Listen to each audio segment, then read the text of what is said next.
ನಮಸ್ಕಾರ ಸ್ನೇಹಿತರೆ. ನಿಮ್ಮ ಮನೆಯಲ್ಲಿ ನಕಾರಾತ್ಮಕ ಶಕ್ತಿಗಳು, ದುಷ್ಟ ಶಕ್ತಿಗಳು ಹಾಗೂ ಮಾಟ ಮಂತ್ರವನ್ನು ಉಪಯೋಗಿಸಿದರೆ ಅಮಾವಾಸ್ಯೆ ದಿನದಂದು ಈ ಸುಲಭ ಪರಿಹಾರವನ್ನು ಮಾಡಿಕೊಳ್ಳಬೇಕು. ಸಾಮಾನ್ಯವಾಗಿ ಉತ್ತಮ ಜೀವನ ನಡೆಸುವವರ ಮೇಲೆ ಯಾರಾದರೂ ಕೆಟ್ಟ ದೃಷ್ಟಿ ಬೀಳಬಹುದು. ಮಾಟಮಂತ್ರದಿಂದ ಜೀವನವನ್ನು ಹಾಳು ಮಾಡುವ ಅನೇಕ ಜನರು ಕಾಯುತ್ತಿರುತ್ತಾರೆ. ಇಂಥ ಸಮಸ್ಯೆಗಳನ್ನು ನಿವಾರಿಸಲು ಮನೆಯಲ್ಲಿ ಸುಲಭ ಮತ್ತು ಕಡಿಮೆ ಸಮಯದಲ್ಲಿ ಪರಿಹಾರಗಳನ್ನು ಮಾಡಬಹುದು. ಈ ರೀತಿ ಪರಿಹಾರವನ್ನು ಮಾಡಲು ಮನೆಯ 4 ಮೂಲೆಗಳಾದ ನೈಋತ್ಯ, ಆಗ್ನೇಯ, ವಾಯುವ್ಯ ಹಾಗೂ ಈಶಾನ್ಯ ದಿಕ್ಕುಗಳನ್ನು ಮೊದಲು ಸ್ವಚ್ಛಗೊಳಿಸಬೇಕು. ನಂತರ ಎಲ್ಲ ಮೂಲಗಳಲ್ಲೂ ಒಂದೊಂದು ಹಾಳೆಯ ತುಂಡುಗಳನ್ನು ಇಡಬೇಕು. ಇದಾದ ನಂತರ ಏನು ಮಾಡಬೇಕು ಅಂತ ತಿಳಿಸ್ತೀನಿ. ವಿಡಿಯೋನ ಸಂಪೂರ್ಣವಾಗಿ ಕೊನೆ ತನಕ ನೋಡಿ. ನೀವಿನ್ನೂ ನಮ್ಮ ಚಾನಲನ್ನು ಸಬ್ಸ್ಕ್ರೈಬ್ ಮಾಡಿಲ್ಲ ಅಂದರೆ ಮೊದಲು ಈ ಕೂಡಲೇ ಸಬ್ಸ್ಕ್ರೈಬ್ ಮಾಡಿ. ದಿವ್ಯ ದರ್ಶನ ಕಾರ್ಯಕ್ರಮಕ್ಕೆ ಒಂದು ಲೈಕ್ ಮಾಡಿ. ನಾವು ಹಾಕುವಂತಹ ಪ್ರತಿ ದೈವ ಮಾಹಿತಿಗಳು, ಸಮಸ್ಯೆಗಳ ಪರಿಹಾರ ಮಾಹಿತಿಗಳು ಉಚಿತವಾಗಿ ನಿಮ್ಮ ಮೊಬೈಲ್ಗೆ ಬಂದು ಲಭ್ಯವಾಗುತ್ತೆ. ಸ್ತ್ರೀ ಪುರುಷ ವಶೀಕರಣ ನೇರ ಸಿದ್ಧಿ ಯಂತ್ರಕ್ಕಾಗಿ ಪ್ರಧಾನ ತಾಂತ್ರಿಕ ಕೀರ್ತಿ ಪ್ರಸಾದ್ ಗುರೂಜಿ ಅವರಿಗೆ ಒಂದು ಕರೆ ಮಾಡಿ ಅವರಿಂದ ಕೇಳಿ ಪಡೆದುಕೊಳ್ಳಿ. ಇನ್ನು ನಾವು ವಿಚಾರವನ್ನು ಮುಂದುವರಿಸೋಣ.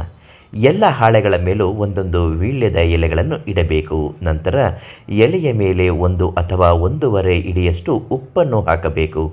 ಈ ರೀತಿ ಮಾಡುವಾಗ ಮನೆಯ ಎಲ್ಲ ಕಿಟಕಿಗಳನ್ನು ಮುಚ್ಚಿಡಬೇಕು. ಪರಿಹಾರ ಮಾಡಿ ಮುಗಿಯ ತನಕ ಅವುಗಳನ್ನು ತೆಗೆಯಬಾರದು. ಇದರ ನಂತರ ಒಂದು ನಿಂಬೆಹಣ್ಣನ್ನು ತೆಗೆದುಕೊಂಡು 4 ಭಾಗಗಳಲ್ಲೂ ಜೋಡಿಸಿರುವಂತೆ ಅದನ್ನು ಕತ್ತರಿಸಬೇಕು. ಈ ರೀತಿ 4 ನಿಂಬೆಹಣ್ಣನ್ನು ಕತ್ತರಿಸಿ 4 ಭಾಗಗಳಲ್ಲಿ ಉಪ್ಪಿನ ಮೇಲೆ ಇಡಬೇಕು. ನಂತರ ಅದರ ಒಳಗೆ ಅರಿಶಿಣ ಮತ್ತು ಕುಂಕುಮವನ್ನು ಹಾಕಬೇಕು. ಈ ಪರಿಹಾರವನ್ನು ಯಾವ ಸಮಯದಲ್ಲಿ ಬೇಕಾದರೂ ಮಾಡಬಹುದು, ಆದರೆ ಮಾಡಿದ 2 ಗಂಟೆವರೆಗೂ ಅದನ್ನು ಮುಟ್ಟಲೇಬಾರದು. ತದನಂತರ 2 ಲವಂಗಗಳನ್ನು ತೆಗೆದುಕೊಳ್ಳಬೇಕು.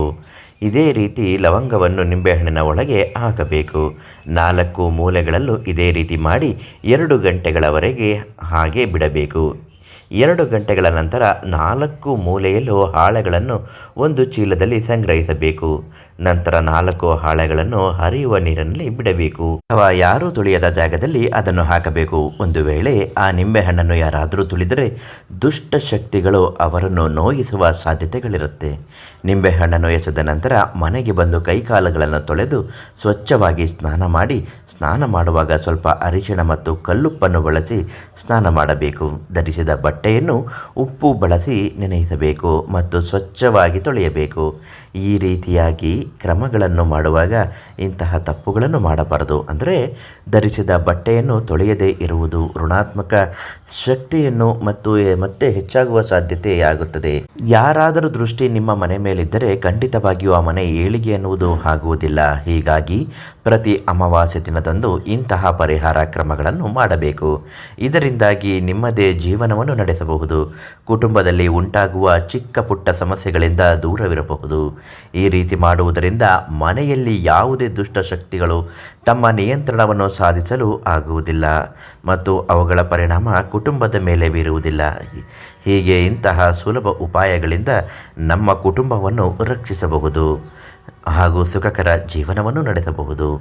ಮನೆ ಮೇಲೆ ದುಷ್ಟ ಶಕ್ತಿಗಳು, ಕೆಟ್ಟ ಶಕ್ತಿಗಳು ಇದ್ದಾಗ ಎಲ್ಲವನ್ನೂ ನಿವಾರಿಸಿಕೊಂಡು ಉತ್ತಮವಾದ ಜೀವನ ನಡೆಸಲು ಈ ಉಪಾಯವನ್ನು ನೀವು ಖಂಡಿತ ಮಾಡಿ. ಹಾಗೂ ನಿಮ್ಮ ಜೀವನದಲ್ಲಿ ಇಂಥದ್ದೇ ಅನೇಕ ಘೋರ ಗುಪ್ತ ಸಮಸ್ಯೆಗಳಿಂದ ಬಳಲುತ್ತಿದ್ದರೆ ಪ್ರಧಾನ ತಾಂತ್ರಿಕ ಕೀರ್ತಿ ಪ್ರಸಾದ್ ಗುರೂಜಿ ಅವರಿಗೆ ಒಂದು ಕರೆ ಮಾಡಿ ಎಲ್ಲ ಸಮಸ್ಯೆಗೂ ಶಾಶ್ವತವಾದ ಪರಿಹಾರವನ್ನು ಕಂಡುಕೊಳ್ಳಿ ಅಂತ ಹೇಳ್ತಾ ನಾಳೆ ಮತ್ತೊಂದು ಮಾಹಿತಿಯೊಂದಿಗೆ ಭೇಟಿ ಮಾಡ್ತೀನಿ. ಧನ್ಯವಾದ.